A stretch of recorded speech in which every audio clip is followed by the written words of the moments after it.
Hey y'all, so I want to do some tie-ins for today. So now that we have some understanding of what covenant is, this is covenant. When we submit ourselves to the Lordship of Jesus Christ, we are His and He is ours. He will be our God. We are His people. Again, the Israelites and their deliverance out of Egypt is a beautiful example of that. But verse 10, where it says, "There shall no evil befall you, nor any plague or calamity come near your tent." This is interesting. So the word used here, befall, and the particular tense that it is used is be allowed to meet. Okay? No evil will be allowed to meet you, my covenant people. See, Hasid, and we've talked about this before too. Think about a mama elephant or a mama bear or you as a mother or me as a mother. Hasid, that love that we have for our children, is fierce. And so, as protective as I am over my children, I project, I am that fierce toward anything that would harm my children. So the enemy, and this, let's go here. Exodus, and we're looking in chapter 14. So Pharaoh let the people go, and then he saw them, change his mind, I'm going to go after them. And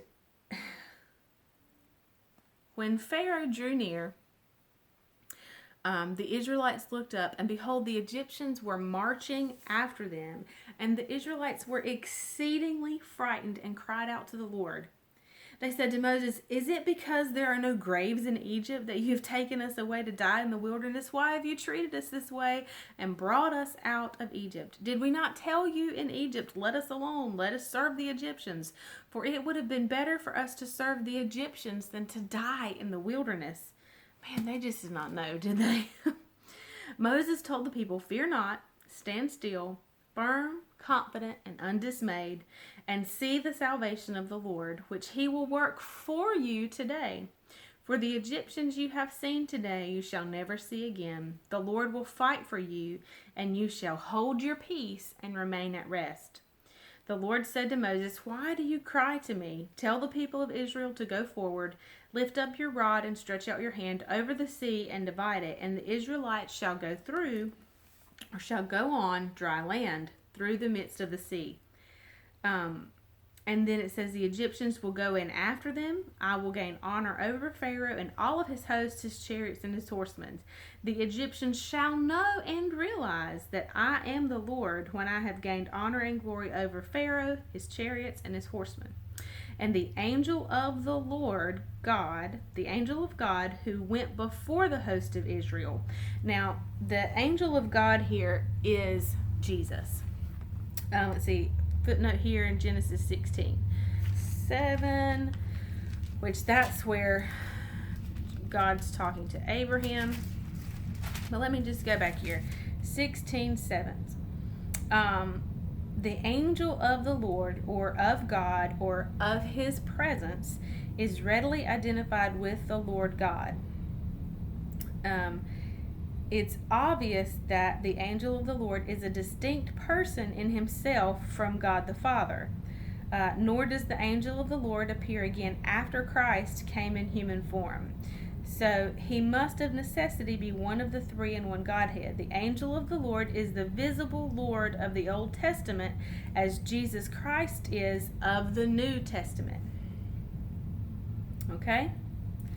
So you know that this angel of the Lord is like Jesus in the Old Testament. In the New Testament, it's God made manifest. In the Old Testament, it's Jesus. So this says, go back here, verse 19.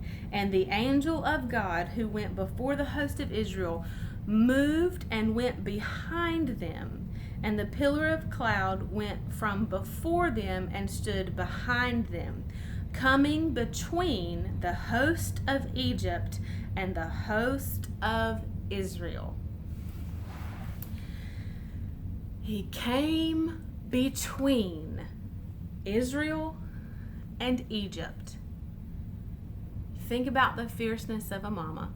You think about the fierceness of a father, the fierceness of Hasid that we've been talking about, that we are his covenant people, that his love for us, to his detriment, he'll see that we have what we need. That's why he came and gave himself on the cross, that there would be a way for us to commune with God, that he could once again be our source. So when this says, because you have made the Lord your refuge and the Most High your habitation, because you are his people, there shall no evil befall you, nor any plague or calamity come near your tents. He is our God, and he comes between. There shall no evil befall, that is, be allowed to meet. There shall no evil meet me, because there is one who stands between me. Woo. He comes in between me and the evil, drawing a line. That's my daughter. I am her God. She is my child. You will not touch her. Oh, isn't that good? It says in verse 20, coming between the host of Egypt and the host of Israel. Between. I'm just going to bask a few minutes in his goodness, and we will pick up here again next week and dig into verse 11 and move on in Psalm 91. Hope you all have a great day, and I'll see you tomorrow about 8:30. Bye, y'all.